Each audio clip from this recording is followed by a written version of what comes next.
que você faz quando Jesus te confronta? Quando a palavra é dura demais? Você se afasta ou você permanece? Muitas pessoas se afastam de Jesus não por ódio, mas por dificuldade. E é sobre isso que nós vamos falar no vídeo de hoje. Mas antes, você já sabe, né? Se não é inscrito, se inscreva nesse canal. Ative o sininho das notificações para não perder nenhum vídeo, porque a Palavra em Foco é um instrumento de transformação de vidas por meio da Palavra de Deus. Seja bem-vindo ao dia 26 da nossa série 30 dias de leitura bíblica que transforma. E se você é alguém que deseja uma leitura que vai além do ler por ler, fique comigo até o final desse vídeo que eu garanto para você. Você vai sair daqui hoje com uma aplicação prática dessa palavra para o seu dia a dia. O texto de hoje se encontra no Evangelho segundo João, capítulo 6, dos versos 60 ao 71. E olha só o que diz a palavra do Senhor. Muitos, pois, dos seus discípulos, ouvindo isto, disseram: duro é este discurso. Quem pode ouvir? Sabendo, pois, Jesus em si mesmo que os seus discípulos murmuravam disto, disse-lhes: isto escandaliza-vos? Que seria se visse subir o Filho do Homem para onde primeiro estava? O Espírito é o que vivifica, a carne para nada aproveita. As palavras que eu vos digo são espírito e vida, mas há alguns de vós que não creem. Porque bem sabia Jesus desde o princípio quem eram os que não criam e quem era o que havia de o entregar. E dizia: por isso eu vos disse que ninguém pode vir a mim se por meu Pai não lhe for concedido. Desde então, muitos dos seus discípulos tornaram para trás e já não estavam com ele. Então disse Jesus aos 12: quereis vós também retirar-vos? Respondeu-lhe, pois, Simão Pedro: Senhor, para quem iremos nós? Tu tens a palavra de vida eterna. E nós temos crido e conhecido que tu és o Cristo, o Filho do Deus vivente. Respondeu-lhe Jesus: não vos escolhi a vós os 12? E um de vós é o diabo. E isto dizia ele de Judas Iscariotes, filho de Simão, porque este o havia de o entregar, sendo um dos 12. Amém, meus irmãos?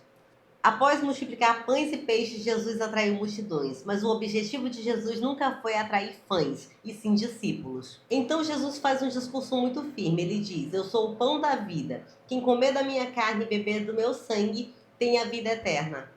Muitos acharam esse discurso muito confuso, duro e pesado. Mas o que Jesus estava fazendo ali era separando da multidão os discípulos, dos curiosos os comprometidos, e dos emocionados, os obedientes. E a Bíblia diz no verso 60 que muitos estavam falando: dura essa palavra, quem pode suportá-la? Na verdade, meus irmãos, aquelas pessoas queriam os milagres de Jesus, mas elas não queriam o ensino. Porque quando nós conhecemos a verdade, essa verdade nos liberta e essa liberdade nos cobra um preço. É o preço da obediência. Muitos ali naquela multidão queriam o pão, mas não queriam o pão da vida. Muitos queriam os benefícios de seguir a Jesus, mas não queriam compromisso com Jesus. Mas não é assim hoje em dia, meus irmãos.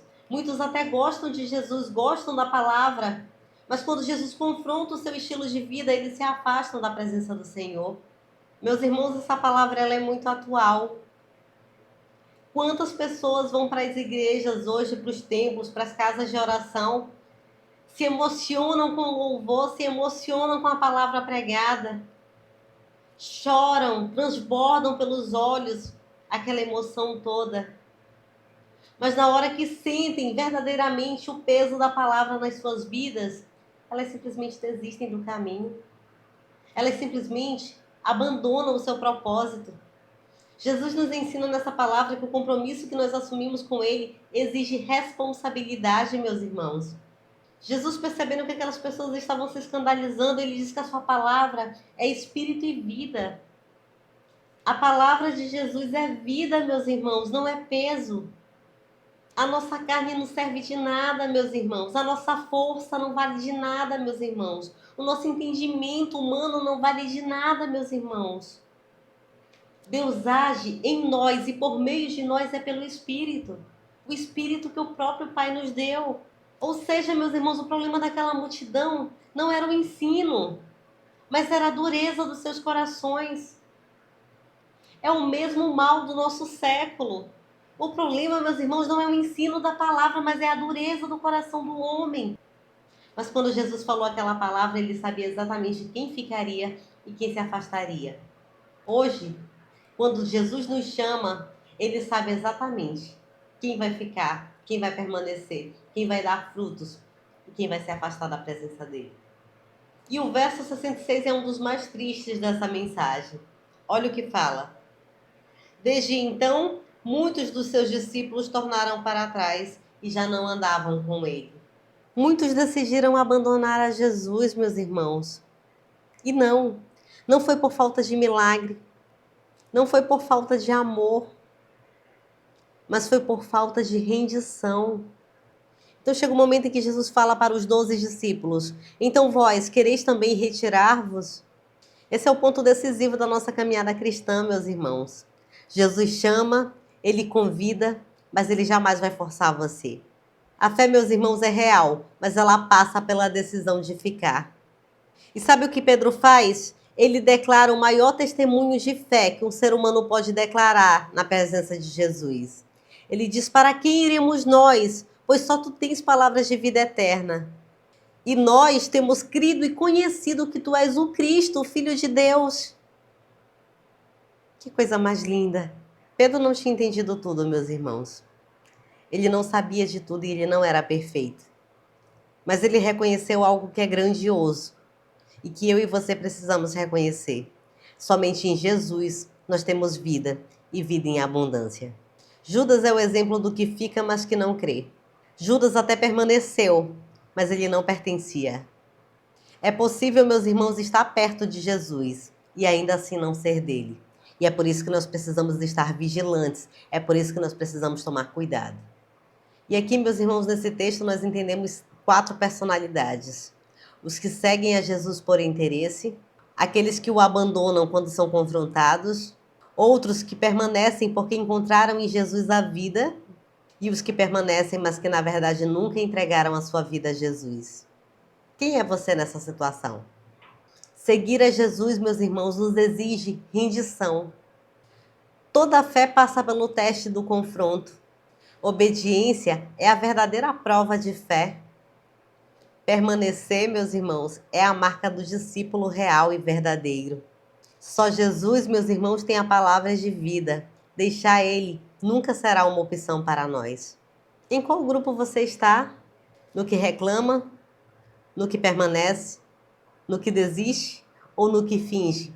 A pergunta de Jesus para mim e para você hoje é a mesma que ele fez àqueles discípulos. Você também quer ir? Você também quer desistir? Reflita sobre isso e use isso como a nossa aplicação prática desse dia. Feche seus olhos, eu quero orar por você. Deus querido, muito obrigada. Obrigada, Jesus, porque a tua palavra nos mostra mais uma vez como é maravilhoso estar na tua presença. Como é maravilhoso conhecer, ó Deus, a tua palavra, porque esse conhecimento tem nos libertado das amarras do inimigo, tem nos libertado, Senhor, da amarra desse mundo. E nós temos vivido, ó Deus, dias mais felizes na tua presença. Pai, nos ensine a contar os nossos dias na tua presença, Senhor, de maneira tal que nós não nos desviemos nem para a direita e nem para a esquerda. Pai, nos conduz, ó Deus, pelo caminho estreito que nos levará a uma eternidade com Cristo. Nós cremos, ó Jesus, que o Senhor está no controle das nossas vidas. Abençoa-nos, ó Deus, para que nós possamos ter sabedoria de conduzir as nossas vidas no teu caminho, Senhor. Pai, em nome de Jesus, eu quero te pedir. Guarda-nos debaixo da tua graça. Nos ensina, ó Deus, a sermos rendidos aos teus pés e que nós possamos experimentar, ó Deus, da água da vida, para que nunca mais tenhamos sede. Que nós possamos experimentar do pão da vida, para que nunca mais tenhamos fome. Que a vida que nós vivemos hoje não seja para nós, mas que seja para a glória de Deus. Eu oro agradecida em nome de Jesus. Amém e amém. Meu irmão, que palavra gloriosa. É um confronto gostoso, porque é um confronto que nos faz estar mais próximos do Senhor, que nos faz cuidar da nossa vida e da nossa caminhada espiritual, para que nós vivamos verdadeiramente para a glória de Deus. E eu sei, meus irmãos, que existem muitas pessoas na condição daqueles que estão na presença de Deus, mas não são de Deus. Eu sei que existem pessoas que ainda não foram alcançadas pelo Senhor. E é por isso que eu e você temos uma grande responsabilidade, que é de anunciar a boa nova da salvação, que é de dizer a cada criatura desse mundo que existe aquele que nos liberta das amarras do nosso pecado, que existe aquele que nos dá vida e uma vida abundante, aquele que é o pão da vida, aquele que nos sustenta para vivermos os nossos dias nessa terra. É por isso que eu te encorajo. Compartilhe esse vídeo nos seus status. Compartilhe esse vídeo com seus amigos, para que mais pessoas conheçam que Jesus é o pão da vida. Se você ainda não curtiu esse conteúdo, então curte para mim, porque quando você curte, o YouTube entende que é um conteúdo relevante e ele compartilha com outras pessoas. E assim, juntos, nós faremos uma corrente do bem para transformar vidas por meio da palavra de Deus. Deus abençoe tua vida, meu irmão. Deus abençoe a tua casa, em nome de Jesus.